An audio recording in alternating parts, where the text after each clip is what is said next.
Hi, everyone, and welcome back to the show. Today's guest is a man who once served on the front lines of the Iraq War, Mark Dawson. He's a decorated U.S. veteran who's now part of the anti-war movement, protesting American military aid to Israel. He once carried a rifle for this country. Now he carries protest signs in front of Capitol Hill. His story is one of transformation, from a soldier to a dissenter, from patriotism to painful clarity. Mark, good evening, and thanks for joining us. Good evening. Thanks for having me. I just got back from a protest in Kansas. Still a bit hoarse. Sorry about that. You've been on the streets almost every week lately, right? Still going strong? Yeah, maybe not every protest gets media coverage, but for me, staying silent feels worse than anything. I've seen what war looks like.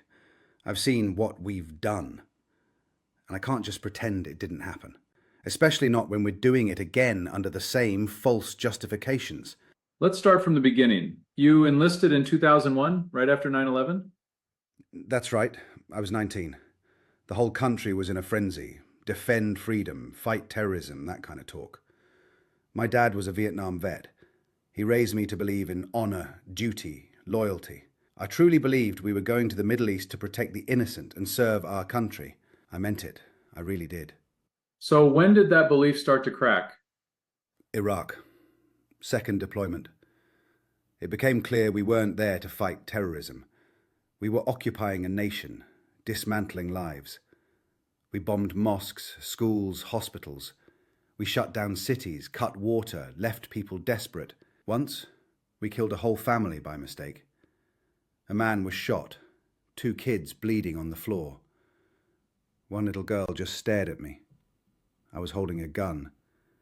She didn't say a word. That look never left me. That's when I knew we weren't the heroes.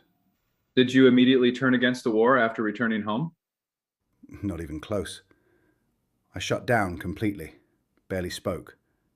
The nightmares weren't about getting shot, they were about what I'd done. I had PTSD, but the worst part wasn't the fear, it was the guilt. Joining Veterans for Peace saved me. I found others who felt the same way. We weren't alone. We just hadn't been given permission to speak. You've become one of the more vocal veterans against U.S. support for Israel. Are you ever afraid of the backlash, the unpatriotic label? Oh, I get called a traitor all the time, especially online. But I'll tell you what. Real support for troops means not sending them to fight wars based on lies.